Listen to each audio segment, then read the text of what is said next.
കാറ്റത്തെ കിളിക്കൂടിൻ്റെ വരാൻ പോകുന്ന ഒരു അടിപൊളി എപ്പിസോഡിലേക്ക് എല്ലാവർക്കും സ്വാഗതം. അങ്ങനെ നിധി സുധീഷിനെ വിളിക്കുന്നുണ്ട്. സുധീഷെ, എന്തെങ്കിലും വിവരം കിട്ടിയോ ഞാൻ പറഞ്ഞ കാര്യത്തെ, അതോ മറന്നു കളഞ്ഞോ? അപ്പോൾ സുധീഷ് പറയുന്നുണ്ട്, ഇല്ല നിധി, എനിക്ക് ഓർമ്മയുണ്ട്, നികേഷിൻ്റെ അമ്മയെ കണ്ടുപിടിക്കുന്ന കാര്യമല്ലേ, അത് നീ പറഞ്ഞതുകൊണ്ടല്ല, എനിക്കല്ലാതെ തന്നെ അവൻ്റെ അമ്മയെ അവൻ്റെ മുമ്പിൽ എത്തിക്കണമെന്ന് വലിയ ആഗ്രഹമുണ്ട് നിധി. അപ്പോൾ നിധി പറയുന്നുണ്ട്, സുധീഷ് അത് മറന്നു പോകരുത്, ഞാൻ എപ്പോഴും വിളിച്ച് ഓർമ്മിപ്പിക്കില്ല. സുധീഷിൻ്റെ മനസ്സിൽ ആ ഒരു ഓർമ്മ വേണം. സുധീഷ് ആകുമ്പോൾ കാറൊക്കെ കൊണ്ട് പുറത്തൊക്കെ ഓട്ടം പോകുന്നതല്ലേ, അപ്പോൾ ആ ഒരു ഫോട്ടോ ഞാൻ കാണിച്ചു തന്നിട്ടുണ്ടല്ലോ, ആ രൂപമുള്ള ആരെങ്കിലും കണ്ടാൽ എന്നെ ഒന്ന് വിളിച്ച് അറിയിക്കണം. അതിന് വേണ്ടിയിട്ടാണ് ഞാൻ ഇടയ്ക്കിടയ്ക്ക് വിളിച്ച് ഓർമ്മിപ്പിക്കുന്നത്.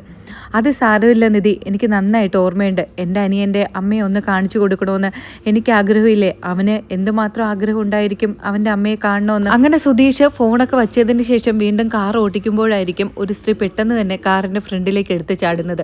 അവർ റോഡ് മുറിച്ച് കടക്കാൻ ശ്രമിക്കുമ്പോൾ പെട്ടെന്ന് ആ കാർ ഇങ്ങനെ വരുന്നതായിരിക്കും.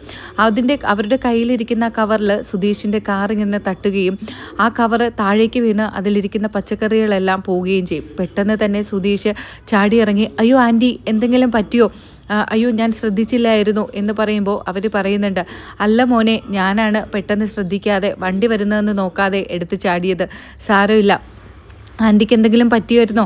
അപ്പോൾ പറയുന്നു, ഇല്ല ഇല്ല, ഒന്നും പറ്റിയില്ല. സുധീഷ് പെട്ടെന്ന് തന്നെ തറയിൽ വീണ പച്ചക്കറികളൊക്കെ എടുത്ത് അവരുടെ കവറിൽ ഇട്ട് കൊടുത്തിട്ട്, അയ്യോ സോറി ആൻറ്റി എന്ന് വീണ്ടും പറയുന്നുണ്ട്. അവർ പറയുന്നുണ്ട്, മോൻ്റെ തെറ്റല്ലല്ലോ, ഞാൻ വണ്ടി വരുന്നത് നോക്കാതെ എടുത്ത് ചാടിയത് കൊണ്ടല്ലേ എന്ന് പറഞ്ഞ് അവർ തിരിച്ചു പോകുമ്പോഴായിരിക്കും സുധീഷ് ഇങ്ങനെ എവിടെയോ അവരുടെ കണ്ടിട്ടുണ്ടല്ലോ എന്നുള്ളൊരു കാര്യം ആലോചിക്കുന്നത്. ആ സമയത്തായിരിക്കും നിധി അയച്ച ഫോട്ടോ അവൻ്റെ മനസ്സിലേക്ക് വരുന്നത്. അവൻ പെട്ടെന്ന് ചിന്തിക്കുന്നുണ്ട്, അയ്യോ ഇവരായിരുന്നോ, എൻ്റെ നിതീഷിൻ്റെ അമ്മയായിരുന്നോ ഇത്? എൻ്റെ ദൈവമേ, എൻ്റെ കൺമുമ്പിൽ വന്ന് ചാടിയിട്ട് എനിക്കവരെ മനസ്സിലാക്കാൻ കഴിഞ്ഞില്ലല്ലോ.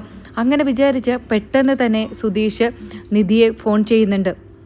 നിധി, ഞാൻ കണ്ടു എന്ന് പറയുമ്പോൾ നിധി ചോദിക്കുന്നുണ്ട്, എന്തു പറ്റി സുധീഷെ, വല്ലാതെ അങ്ങ് പേടിച്ചിരിക്കുന്നല്ലോ, എന്തു പറ്റി? കുറച്ച് സമയം മുന്നേ ഞാൻ വിളിച്ചിരുന്ന സമയത്ത് വളരെ ഹാപ്പി ആയിട്ടാണല്ലോ സുധീഷ് സംസാരിച്ചത്, പെട്ടെന്ന് ഇത് എന്തു പറ്റി? അപ്പോൾ സുധീഷ് പറയുന്നുണ്ട്, നിധി വേറൊന്നുമല്ല, ഞാൻ നമ്മുടെ നികേഷിൻ്റെ അമ്മയെ കണ്ടു നിധി എന്ന് ചോദിക്കുമ്പോൾ നിധി ഇങ്ങനെ അത്ഭുതത്തോടു കൂടി ചോദിക്കുന്നുണ്ട്, നികേഷിൻ്റെ അമ്മയോ? എന്താ സുധീഷെ പറയുന്നത്, സത്യമാണോ? നമ്മുടെ നികേഷിൻ്റെ അമ്മയെ സുധീഷ് കണ്ടോ? അതേ നിധി, അതെ, ഇന്ന് അപരിചിതമായിട്ട് അവരെൻ്റെ കാറിൻ്റെ ഫ്രണ്ടിലേക്ക് എടുത്ത് ചാടിയതായിരുന്നു. അവരുടെ കയ്യിലിരുന്ന പച്ചക്കറിയെല്ലാം താഴെ വീണപ്പോൾ ഞാൻ എടുത്തു കൊടുത്തതാണ്. ആ സമയത്ത് അവരെവിടെയോ കണ്ടിട്ടുണ്ടല്ലോ എന്ന് ആലോചിച്ചപ്പോഴാണ് നിധി അയച്ചു തന്ന ആ ഫോട്ടോ ഞാൻ നോക്കിയത്. അതേ ഫോട്ടോയിൽ കാണുന്ന ആ സ്ത്രീ, അത് തന്നെയാണ് നമ്മുടെ നികേഷിൻ്റെ അമ്മ. അപ്പോൾ അവൾക്ക് വലിയ സന്തോഷമാവുകയാണ്. നികേഷിന് അവൻ്റെ അമ്മയെ കാണിച്ചു കൊടുക്കാം. 2 വയസ്സുള്ളപ്പോൾ അവനെ ഉപേക്ഷിച്ചിട്ട് പോയ അവൻ്റെ അമ്മ, അപ്പോൾ എത്രയോ വർഷങ്ങൾക്ക് ശേഷം അവൻ്റെ അമ്മയെ കാണുമ്പോൾ അവൻ എത്രമാത്രം സന്തോഷമായിരിക്കും എന്നിങ്ങനെ നിധി മനസ്സിൽ വിചാരിക്കുന്നുണ്ട്. എന്നിട്ട് സുധീഷിനോട് പറയുന്നുണ്ട്, സുധീഷെ, ആ സ്ത്രീയുടെ പുറകെ പോയി അവരിപ്പോൾ എവിടെയാണ് താമസിക്കുന്നതെന്ന് സുധീഷ് കണ്ടുപിടിക്കണം. അപ്പോൾ സുധീഷ് പറയുന്നുണ്ട്, അതിന് എന്നോട് പ്രത്യേകിച്ച് പറയണോ നിധി, ഞാൻ അതിന് തന്നെയാണ് പോകുന്നത്. ആ സ്ത്രീ ഇപ്പോൾ അങ്ങോട്ട് ആ വളവ് കഴിഞ്ഞ് പോയതേ ഉള്ളൂ, അവർ പുറകെ ഞാൻ പോകുന്നുണ്ട് എന്ന്. അങ്ങനെ ഫോണൊക്കെ കട്ടാക്കിയതിന് ശേഷം നിധി ഭാസ്കറിൻ്റെ അടുത്തേക്ക് വരുന്നുണ്ട്. എന്നിട്ട് ഭാസ്കറിനോട് പറയുന്നുണ്ട്, അച്ഛാ, ഞാനൊരു കാര്യം ചോദിക്കട്ടെ അച്ഛാ, നികേഷിൻ്റെ അമ്മ ഇപ്പോൾ ജീവനോട് ഇരിപ്പുണ്ടോ എന്ന് ചോദിക്കുമ്പോൾ ഭയങ്കര ദേഷ്യത്തോടു കൂടിയാണ് ഭാസ്കരൻ നിധിയുടെ മുഖത്തേക്ക് നോക്കുന്നത്. എന്തിനാ ഇപ്പോൾ അതൊക്കെ നീ അറിയുന്നത്? വേറെ ഒന്നിനും വേണ്ടിയിട്ടല്ല അച്ഛാ, നികേഷിന് അവൻ്റെ അമ്മ ജീവിച്ചിരിപ്പുണ്ടെങ്കിൽ ഒന്ന് കാണിച്ചു കൊടുക്കാമല്ലോ, അവന് ഒരുപാട് സന്തോഷമാവില്ലേ അച്ഛാ സ്വന്തം അമ്മയെ കാണുമ്പോൾ എന്ന് വിചാരിച്ചിട്ടാ. അപ്പോൾ ഭാസ്കരൻ പറയുന്നുണ്ട്, നീ ആവശ്യമില്ലാത്ത കാര്യത്തിലൊന്നും കയറി തലയിടരുത്, ഇത് ഞങ്ങളുടെ കുടുംബ പ്രശ്നമാണ്. എന്തിനാ മോളെ നീ ആവശ്യമില്ലാത്ത കാര്യങ്ങൾ ചെയ്യുന്നത്? ഞാൻ നിന്നെ മോളെ പോലെയല്ലേ കണ്ടിട്ടുള്ളൂ. നീ എന്തിനാ ഇങ്ങനെ ആവശ്യമില്ലാത്ത കാര്യങ്ങൾ ചികഞ്ഞ് കണ്ടുപിടിക്കാൻ നടക്കുന്നത്? അതിനെപ്പറ്റി ഇനി മേലാൽ എന്നോട് ഒരു കാര്യം പോലും നീ സംസാരിക്കരുത്. അവളെപ്പറ്റി സംസാരിക്കാൻ എനിക്ക് യാതൊരു താല്പര്യവുമില്ല. അപ്പോൾ നിധി ചെറിയ ദേഷ്യത്തോടു കൂടി ഭാസ്കരനോട് പറയുന്നുണ്ട്, ഇല്ല അച്ഛാ, ഇല്ല, ഞാൻ എന്തായാലും നികേഷിൻ്റെ അമ്മയെ കണ്ടുപിടിക്കുക തന്നെ ചെയ്യും. ജീവിച്ചിരിപ്പുണ്ടെങ്കിൽ ഞാൻ അവരെ നികേഷിൻ്റെ മുമ്പിൽ കൊണ്ടുവരികയും ചെയ്യും.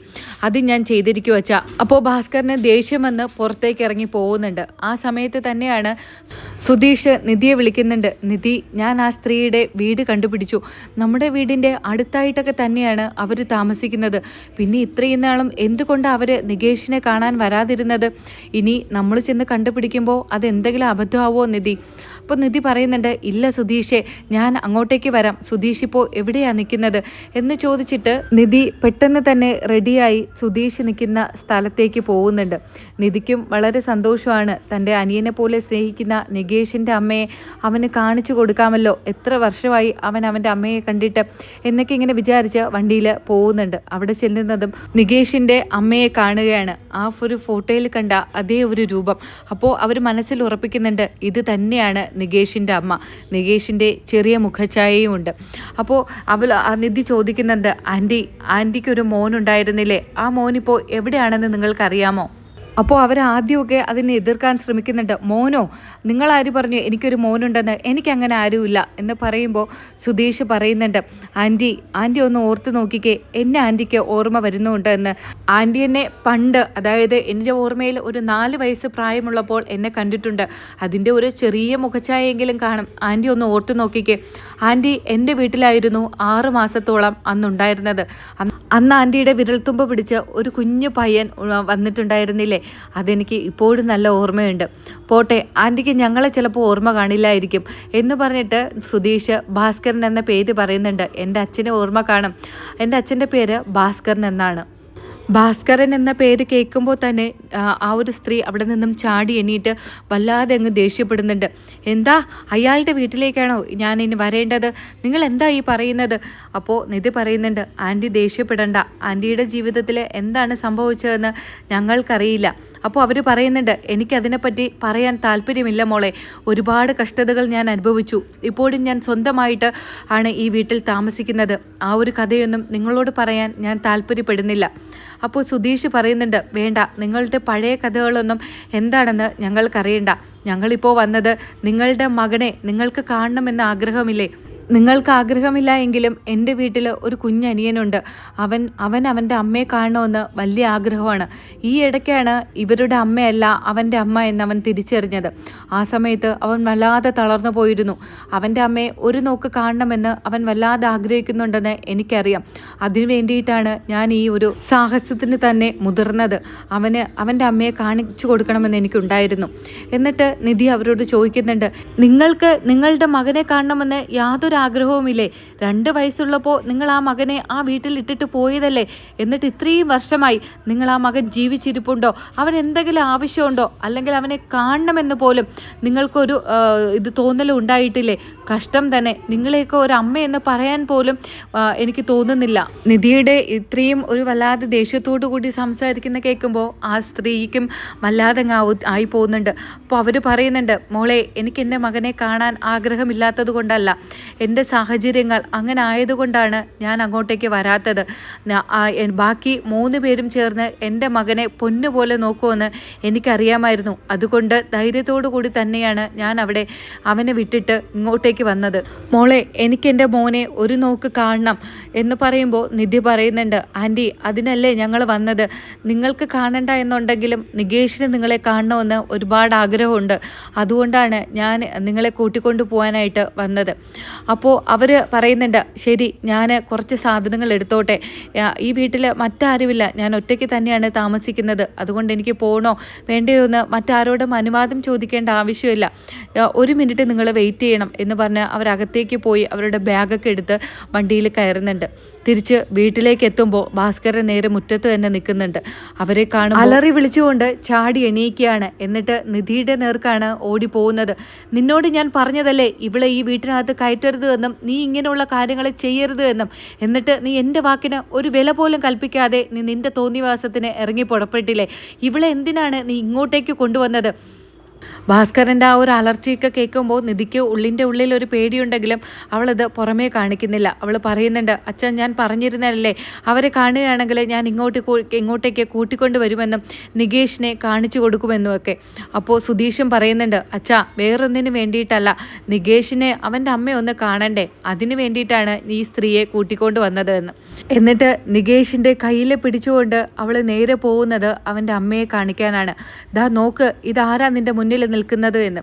നികേഷ് നോക്കുമ്പോൾ ആ ഫോട്ടോയിൽ കാണുന്ന ആ സ്ത്രീ, അവൻ അവരെ കാണുമ്പോൾ വല്ലാതെ അങ്ങ് കണ്ണൊക്കെ നിറഞ്ഞ് തല താഴ്ത്തി അവൻ ഒരു ഉത്തരം പോലും പറയാതെ നിൽക്കുന്നുണ്ട്. എന്നിട്ട് അവൾ പറയുന്നുണ്ട്, നോക്ക് നികേഷേ നോക്ക്, നീ ഈ അമ്മയല്ലേ കാണാൻ ആഗ്രഹിച്ചിരുന്നത്, നിനക്ക് വേണ്ടിയിട്ടാണ് ഞാനും സുധീഷും കൂടെ പോയി അച്ഛന് താല്പര്യമില്ലെങ്കിലും ഈ സ്ത്രീയെ ഇങ്ങോട്ടേക്ക് കൊണ്ടുവന്നത്. നീ കാണാൻ ആഗ്രഹിച്ച നിൻ്റെ അമ്മ തന്നെയാണ് ഇത് എന്ന്. അവൻ്റെ അമ്മയെ കാണുമ്പോൾ കെട്ടിപ്പിടിച്ച് കരയണമെന്ന് ആഗ്രഹമുണ്ടെങ്കിലും പെട്ടെന്ന് അവൻ്റെ മനസ്സിൽ വരുന്നുണ്ട്, എന്നെ ഉപേക്ഷിച്ചിട്ട്, എന്നെ 2 വയസ്സായപ്പോൾ ഇവിടെ ഉപേക്ഷിച്ചിട്ട് പോയ സ്ത്രീയല്ലേ അവർ, പിന്നെ ഞാൻ എന്തിനാണ് കാണുന്നത്, അവരെന്തിനാണ് ഞാൻ സ്നേഹിക്കുന്നത്. അങ്ങനെ മനസ്സിലിങ്ങനെ ഓരോ കാര്യങ്ങൾ ചിന്തിച്ചുകൊണ്ട് നിൽക്കുമ്പോഴായിരിക്കും അവർ ഓടി വന്ന് നികേഷിനെ കെട്ടിപ്പിടിക്കുന്നത്.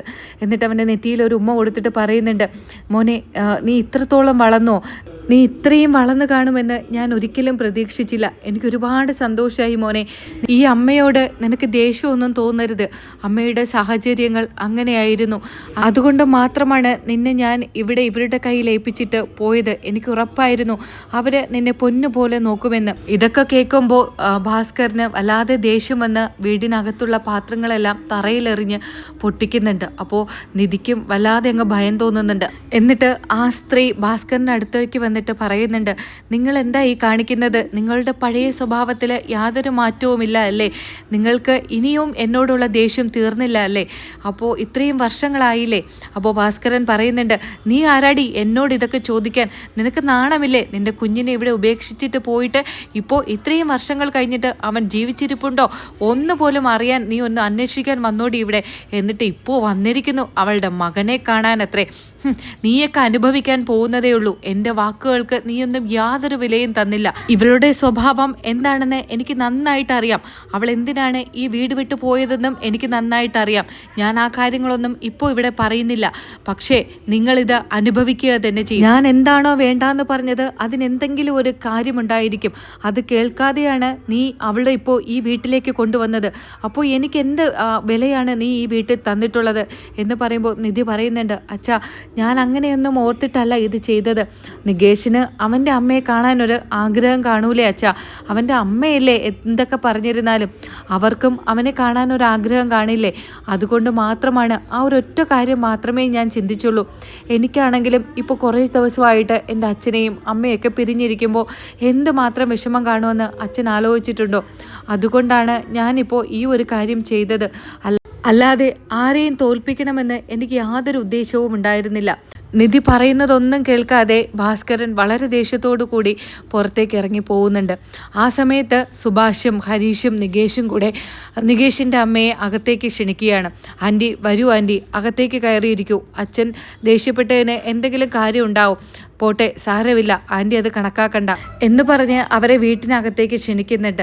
അവർക്ക് സങ്കടം സഹിക്കാൻ കഴിയുന്നില്ല. അവർ കരഞ്ഞുകൊണ്ട് നികേഷിൻ്റെ അടുത്ത് പോയിട്ട് പറയുന്നുണ്ട്, മോനെ എന്നോട് ക്ഷമിക്കണം, ഞാൻ നിന്നെ അന്ന് ഉപേക്ഷിച്ചിട്ട് പോയെങ്കിൽ ഇന്ന് നീ നല്ല നിലയിലാണ് കഴിയുന്നത്, നിന്നെ അവർ നന്നായിട്ട് നോക്കുന്നുണ്ട്, അന്ന് അമ്മയ്ക്ക് നിന്നെ കൂടെ കൊണ്ടുപോകാൻ കഴിയില്ലായിരുന്നു, അതുകൊണ്ട് മാത്രമാണ് നിന്നെ ഇവരുടെ കൈകളിൽ ഏൽപ്പിച്ചിട്ട് ഞാൻ പോയത്.